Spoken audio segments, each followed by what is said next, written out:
दोस्तों आपको ऐसे बहुत सारे लोग मिल जाएंगे जो डेयरी लोन को लेकर के डेयरी फार्म खोलना चाहते हैं, लेकिन उसको जो है विभिन्न प्रकार के अड़चन के कारण और सही जानकारी नहीं होने के कारण वो डेयरी लोन लेने में असफल हो जाते हैं और अपने आप को कोसते हैं कि गरीब जो व्यक्ति होता है उसको डेयरी लोन नहीं मिल पाता है। तो दोस्तों आज की इस वीडियो के माध्यम से हम आपको पूरी सही तरीका जो प्रोसेस की क्रियाविधि होती है, कौन कौन से जो क्राइटेरिया आपके पास होना चाहिए और किस प्रकार से जो आवेदन की प्रक्रिया होती है, इन सभी विषयों के बारे में आपको डिटेल के साथ जानकारी देने वाले हैं। मेरा नाम है देवा और आप देख रहे हैं हमारे यूट्यूब चैनल देव4413। चलिए लेट्स गो स्टार्ट कर लेते हैं। सर्वप्रथम बात कर लेते हैं दोस्तों डेयरी लोन जो है हमें कैसे किस योजना के तहत मिल सकता है इसके बारे में। तो दोस्तों डेयरी लोन जो है नाबार्ड द्वारा प्रायोजित एक योजना है जिसे कहा जाता है डेयरी उद्यमिता विकास योजना या भारत सरकार द्वारा संचालित है। इस योजना के तहत जो है आप डेयरी लोन आसानी के साथ ले सकते हैं। उद्यमिता विकास योजना का प्रमुख उद्देश्य है डेयरी उद्योग को प्रोत्साहित करना और जो बेरोजगारी रहता है उसको कम करना, इसका प्रमुख उद्देश्य है। ठीक है, अब बात कर लेते हैं दोस्तों डेयरी लोन के लिए हमें किस प्रकार से जो क्राइटेरिया रहते हैं और इस क्राइटेरिया को यदि आप पार कर लेते हैं तो डेयरी लोन लेने में हमें आसानी हो जाती है। जैसे कि आप जो है भारत के निवासी हो तो ये प्रमुख है इसमें डेयरी लोन के लिए। ठीक है, दूसरे नंबर में आता है कितना पशुओं के लिए आप जो है लोन के लिए अप्लाई कर रहे हैं, इस बात को आपको डिसाइड करना होगा। यहाँ पर नाबार्ड द्वारा जो प्रायोजित है डेयरी लोन योजना, उसमें आपको जो है लगभग 2 पशुओं के लिए है, 10 पशुओं के लिए और 20 पशुओं के लिए, मतलब 1 पशुओं के लिए आप कभी भी डेयरी योजना लोन नहीं ले सकते हैं। ठीक है, और तीसरे नंबर में आता है आपकी जो आयु है 18 से 65 वर्ष, जो आवेदक कर रहा है उसकी आयु 18 से 65 वर्ष के मध्य होना चाहिए। और चौथा नंबर में आता है इसमें जो क्राइटेरिया है वो है जमीन का। जमीन आपका स्वयं का भी होना चाहिए या फिर लीज में भी लिए हुए होना चाहिए। जमीन 0.25 जानवरों के लिए 0.25 एकड़ मतलब 25 डिसमिल जमीन होना चाहिए। ये जमीन आपकी हो या फिर आप लीज में लिए हो, आपके पास पुख्ता जमीन होना चाहिए। 5वां नंबर में आ जाता है आप लोगों का भारत के निवासी, इसको भी बता दिया था। 6वां नंबर में आता है आप लोगों का पहले किसी बैंक से, यदि आप पहले भी किसी बैंक से लोन लिए हैं, लोन यदि आप नहीं पटाए हैं तो आपको डेयरी लोन लेने में काफी मुसीबत साबित हो सकती हैं। तो वहां के जो पहले लोन है उसको पहले पटाइए, उसके बाद डेयरी लोन के लिए अप्लाई करिएगा, क्योंकि ये जो बैंक होते हैं वो चेक करते हैं कि आपकी जो डेयरी लोन कहीं से मतलब आपके जो लोन है वो कहीं से कर्जदार तो नहीं या फिर डिफॉल्टर तो नहीं, ये चेक किया जाता है। ठीक है, और 7वां नंबर में आता है आप जहां डेयरी लोन खोल रहे हैं वहां का आप निवासी हो। ठीक है, मतलब आप जिस स्थान पर आप फलाना जगह गांव है और फलाना जगह ही आप खोलना चाहते हैं उसका निवास प्रमाण पत्र आपको प्रस्तुत करना होगा। और 8वां नंबर में आता है यदि आप 2 लीटर दूध देने वाले जानवरों के लिए डेयरी लोन खोलना चाहते हैं तो आपको कतई भी डेयरी लोन नहीं मिलेगा, इस बात को ध्यान रखिएगा। वर्तमान में आपके पास कितने पशु है ये भी डिपेंड करता है, आपके डेयरी लोन जो है दिलाने में आपकी बहुत मदद करता है। तो ये सभी जो क्राइटेरिया बताया गया है ये क्राइटेरिया आपके पास फुलफिल होना चाहिए, तब जो है आप किसी भी बैंक से जो है डेयरी लोन ले सकते हैं। आगे बात कर लेते हैं अब डॉक्यूमेंट के बारे में। वो तो क्राइटेरिया था, अब डॉक्यूमेंट के बारे में। डॉक्यूमेंट में लगभग जो है पासपोर्ट साइज, जो आवेदक है उसकी पासपोर्ट साइज की लगभग 5 फोटो लग सकता है। दूसरे नंबर में आता है एप्लीकेशन फॉर्म। एप्लीकेशन फॉर्म जो है आप जो है किसी भी चॉइस सेंटर से ले सकते हैं, बैंक भी देता है आपको। इसके अलावा जो है नाबार्ड की जो वेबसाइट आता है उससे भी आप डाउनलोड कर सकते हैं। तीसरे नंबर में आता है पहचान पत्र। पहचान पत्र में आपको लगभग जो है पैन कार्ड आता है, आधार कार्ड आता है, वोटर आईडी आता है, इसके अलावा जो है ड्राइविंग लाइसेंस आता है। इनमें से कोई भी एक डॉक्यूमेंट आपको लग सकता है। ठीक है, और इसका जो ओरिजिनल है वो ओरिजिनल कॉपी और फोटो कॉपी दोनों लगेगा। ठीक, चौथा नंबर में आता है निवास प्रमाण पत्र। निवास प्रमाण पत्र आप सरपंच से भी बनवा सकते हैं। ठीक है, और 5वें नंबर में आता है बैंक की फोटो कॉपी। हाँ, यहाँ मेन मुद्दा आता है जिस बैंक से आप लोन लेना चाहते हैं, जिस नाबार्ड के तहत जो डेयरी लोन लेना चाहते हैं, वो आप जिस बैंक से आपकी जो ज्यादा लेन देन है, ज्यादा आप लेन देन करते हैं, उसी बैंक का जो है आपको फोटो कॉपी लगेगा और ओरिजिनल पासबुक भी लग सकता है।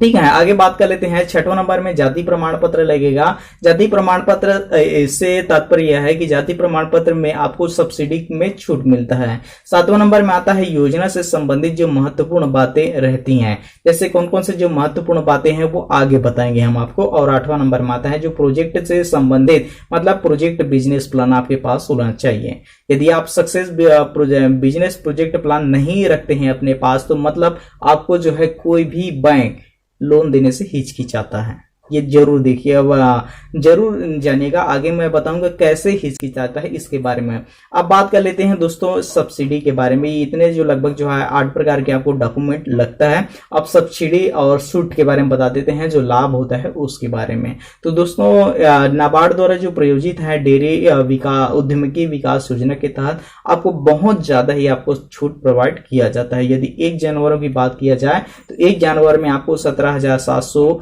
लगभग 50 रुपए तक की आपको छूट मिलता है। ठीक है, और वहीं ST SC कैटेगरी की लगभग 23,300 रुपए तक की आपको छूट प्रोवाइड करता है इस योजना के तहत 1 जानवर के लिए। वहीं 2 जानवर की बात किया जाए तो 2 जानवर के लिए लगभग जो है सामान्य जो कैटेगरी है उसके लिए 35,000 मिलता है, और जो ST SC कैटेगरी के लिए लगभग जो है 46,000 की छूट 2 जानवरों के लिए मिलता है।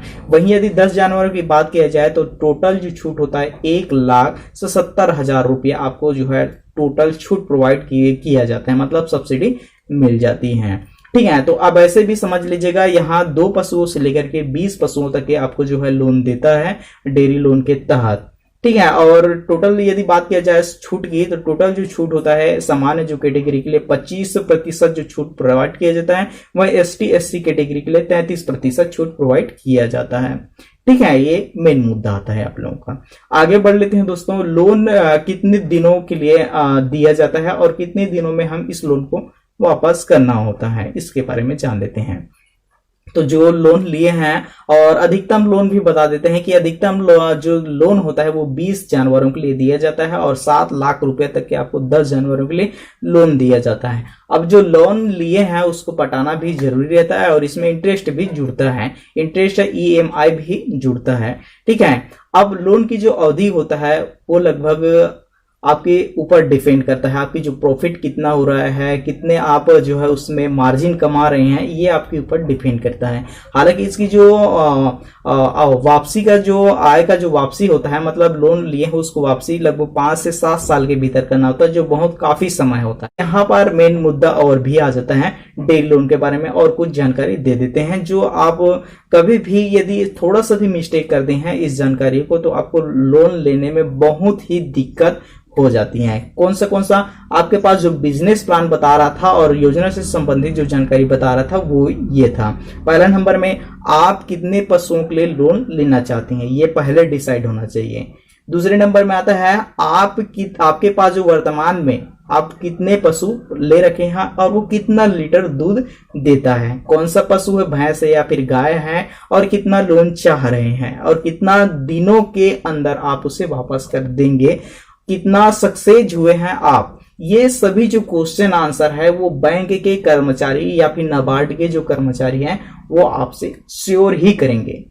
ठीक है, यदि नहीं भी करते हैं, हालांकि ये करेंगे क्वेश्चन, नहीं भी करते हैं तो आपको फटाफट ये प्रोजेक्ट प्लान में जो बिजनेस प्रोजेक्ट प्लान बताया था उसमें आपको सबमिट करना होगा।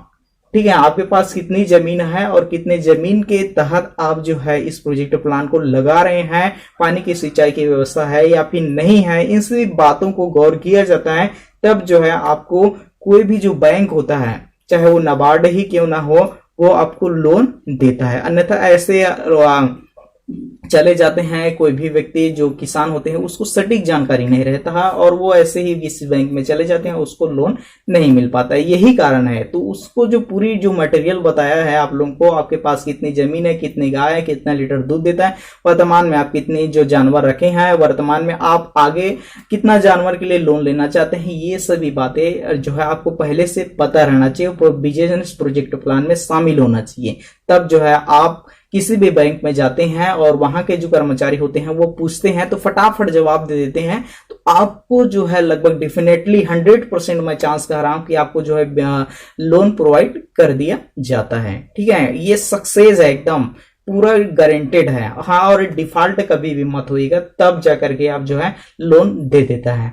अब बात कर लेते हैं, मेन मुद्दा आता है, हम ये सभी तो कर लिए, मतलब थोड़ा सा आपको गुमराह कर दी। अब मेन मुद्दा आता है आप लोगों का ये कि हम लोन के लिए किस प्रकार से अप्लाई करेंगे, इसके बारे में। ठीक है, लोन के लिए किस प्रकार से आप कभी भी नाबार्ड के जो ऑफिस होता है, जिले के ऑफिस होता है, वहां कभी भी नहीं जाइएगा। आप जहां पर आपका जो लेन देन चल रहा है, जिस बैंक से आपका जो अच्छा बचत खाता चल रहा है, वहां जाइए। वहां के जो कर्मचारी हैं, जो बैंक मैनेजर है या फिर जो भी कर्मचारी हैं, उनसे संपर्क करिए। करने के बाद वो जो है आप उनसे संपर्क करते हैं और जो आवेदन फॉर्म है, सब्सिडी फॉर्म है और जितने भी जो बिजनेस प्लान है उनको दिखाइए। दिखाने के बाद वो आपको जितना मैंने क्वेश्चन पूछा है वो आपको पूछेगा और कॉन्फिडेंस के साथ आपको जवाब देना पड़ेगा।